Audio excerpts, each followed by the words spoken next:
All right, let's get right into it. Today, we're going to do something a little different. We're not just learning about a topic, we are literally installing a new mental operating system. Think of it as an upgrade for your brain, using the collected wisdom of one of the sharpest thinkers of the last 100 years. I mean, this is the real question, isn't it? Every single day, you're just bombarded with opinions, with predictions, with all this pressure that's pushing you toward making bad choices. So how do you cut through all that static? How do you find a little bit of clarity? Well, our guide for today has a pretty powerful answer. And here he is. Meet Charlie Munger. Now, you probably know him as Warren Buffett's right-hand man, his longtime business partner, but if you only see him as an investor, you are missing the entire point.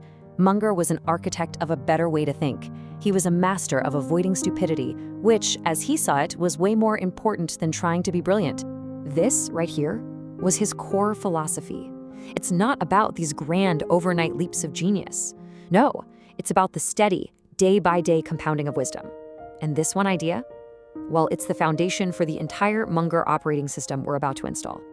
So, you ready? Let's start the upgrade. Module 1 is the foundational layer of the Munger OS. And I'll tell you right now, it is a complete reversal of how most of the world operates, especially when it comes to business and investing. Just think about it for a second. How much time and energy do we all waste trying to guess what the market's going to do next year or what the economy's going to look like in 6 months? It's a game for fortune tellers, and Munger believed it was a colossal waste of our most valuable resources, time and energy. You know, what's fascinating is that this idea doesn't even come from finance. Munger took it directly from Sir William Osler, the legendary physician who built Johns Hopkins. Munger himself said, "We got here today not by predicting future interest rates. We don't have that ability. The focus has to be on what you can know and what you can do right now." And that's the crucial takeaway. Instead of trying to predict the rain, you build an arc. For a business, that arc looks like low debt, strong cash reserves, and a structure that is not built on pure speculation. It's all about building a foundation so strong that you can handle the storms that you know you can't see coming. It's resilience over prophecy, every single time. Okay, let's install Module 2. And I gotta warn you, this one might be the hardest for us to accept in our hyper-caffeinated, always-on world. It's the paradoxical but incredible power of just doing nothing. This came directly from a 1987 shareholder meeting. Can you even imagine a top executive saying that today? In a world that just rewards constant action, Munger and Buffett built an empire by sitting still. They knew that hyperactivity is usually just a sign that you don't really know what you're doing. You see, their inaction isn't laziness. It's actually extreme discipline. While everyone else is out there chasing every shiny new deal, Munger described their process as painstaking. They would research and track things for ages, just waiting for that one perfect pitch. Most of the time, the right move is no move at all.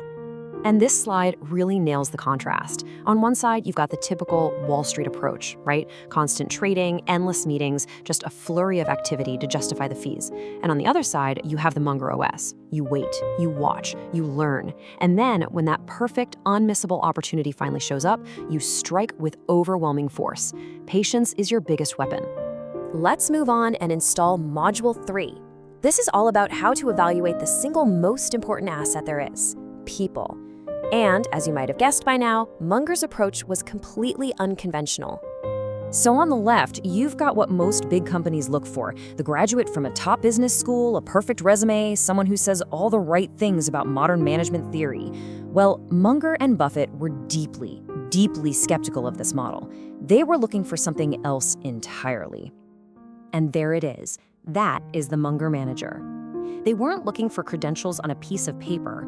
They were looking for an innate, almost unstoppable mix of ability, integrity, and resilience. It's about a kind of character that you just can't teach in a classroom. To them, that was the real capital. Okay, time for our final module. This is a crucial and often pretty painful lesson about the power of the situation you find yourself in. Munger learned this one the hard way, and it's an absolutely critical piece of this operating system. So here's the classic scenario. You take a superstar CEO, someone with a golden reputation for turning companies around, and you put them in charge of a business with just fundamentally awful economics. A real dog of a business. So what do you think? The unstoppable force meets the immovable object. Does the brilliant manager somehow fix the broken business, or does the business end up breaking the manager? Munger's answer was crystal clear. the situation almost always wins. He argued that when the tide of a bad industry is going out, even the most talented swimmer is probably going to get swept away. He even had a phrase for it: the situation is stronger than the person. And this just drives the point home with brutal force.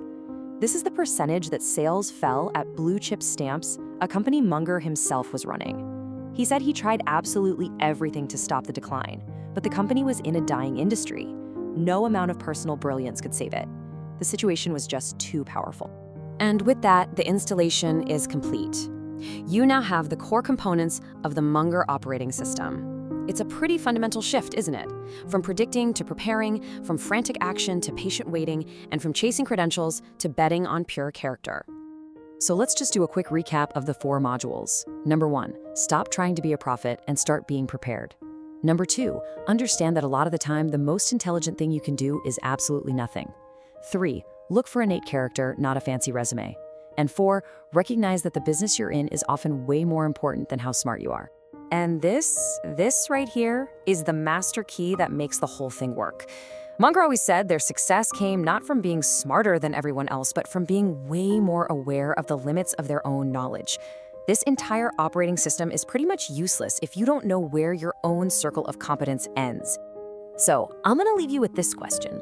Just look at your own life, your career, your investments, whatever big decisions are on your plate. Where can you stop predicting and start preparing? Where can you replace all that frantic activity with some disciplined patience? And most importantly, how can you apply this beautifully rational system to the noise and chaos that's right there in front of you?